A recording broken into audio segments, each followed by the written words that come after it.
Welcome, movie fans. I am Cinematic Crandall. Today, taking a look at Dr. Sleep, Mike Flanagan's sequel to Stephen King's The Shining, based on his novel from 2013. This is a very interesting movie. This will have very minor spoilers. If it's in a trailer, I don't consider it a spoiler. Stanley Kubrick's The Shining is one of my favorite movies of all time and a complete horror masterpiece. So anybody trying to make a movie like it is usually out on a fool's errand. Luckily, Mike Flanagan and company have decided to make a movie that works as a direct sequel to The Shining, doesn't try to be a remake or a reboot of The Shining, and is unique enough in its own right that, yes, there are elements from The Shining, but this doesn't try to be as scary as The Shining, as dark as The Shining, or have the same themes as The Shining. What's interesting is that Stephen King himself never liked Kubrick's movie because it was too cold, and Stephen King's work always has a hope, a warmth, and optimism, and this captures more of that. It is about Danny Torrance once he's grown up, trying to move on with his life after the trauma of what happened at the Overlook Hotel with his father. All of that baggage and those ghosts that he carries with him and how he deals with them. A lot of it is through alcohol addiction and him trying to recover from that. Ewan McGregor plays the grown-up Danny, and he's awesome.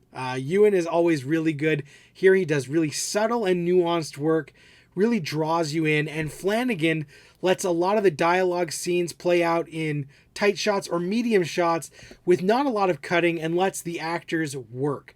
I really loved Rebecca Ferguson in the Mission Impossible movies, and finally she has another role that really lets her be charismatic as the sinister Rose the Hat, the leader of sort of like the bad guys of the movie, this weird twisted cult, the Tied Knot, and she is awesome. She steals the movie. She is, really interesting to look at. Her character is unique, and I like this band of horrible people and what they're doing. It's gross, it's dark, and that whole through line of the movie really caught my interest.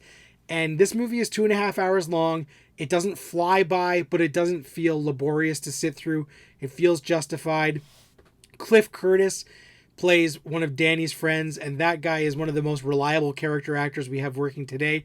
He is really good and brings a warmth and humanity to the movie that adds another layer. And the young girl, Abra, who also shines like Danny, who gets very involved in the last half of the movie, is fantastic. The thing that they keep teasing in all of the trailers, of course, is that eventually we're going to return to the Overlook Hotel. Along the way, there are a lot of Stanley Kubrick shout-outs, set design that looks very similar to Kubrick's, costumes, and even some of the music motifs hint back into the soundtrack a little bit.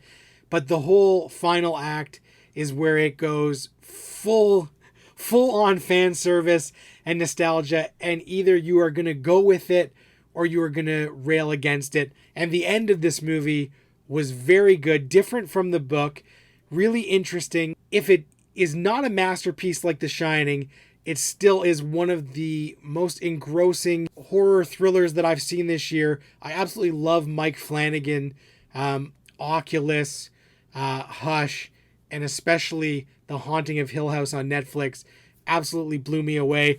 And here he just does really strong, confident work with a great cast who's really up for it. If you have the patience to follow this movie and go where it wants to take you and sit back and just enjoy the creepy and weird ride, you can get your shine on with Dr. Sleep. And I really had a great time. It's not perfect, a little too long, and a few of those callbacks are a little iffy, but for the most part, I was thoroughly entertained and really happy that this is one of the strongest movies I've seen in a while in this genre. Certainly much more satisfying to me than It Chapter 2 was a few months ago. So if you're a fan of horror movies and a fan of The Shining and a fan of Stephen King, definitely check it out. Mike Flanagan and company have done some good work. And if you love Rebecca Ferguson and Ewan McGregor like I do, this movie is going to put a big smile on your face. Hit the comments. Let me know if you guys are excited for Dr. Sleep or if you're going to skip it, if you read the book, if you're trepidatious about it. Don't forget to subscribe. Please like the video. And as always, never feed your mogwai after midnight.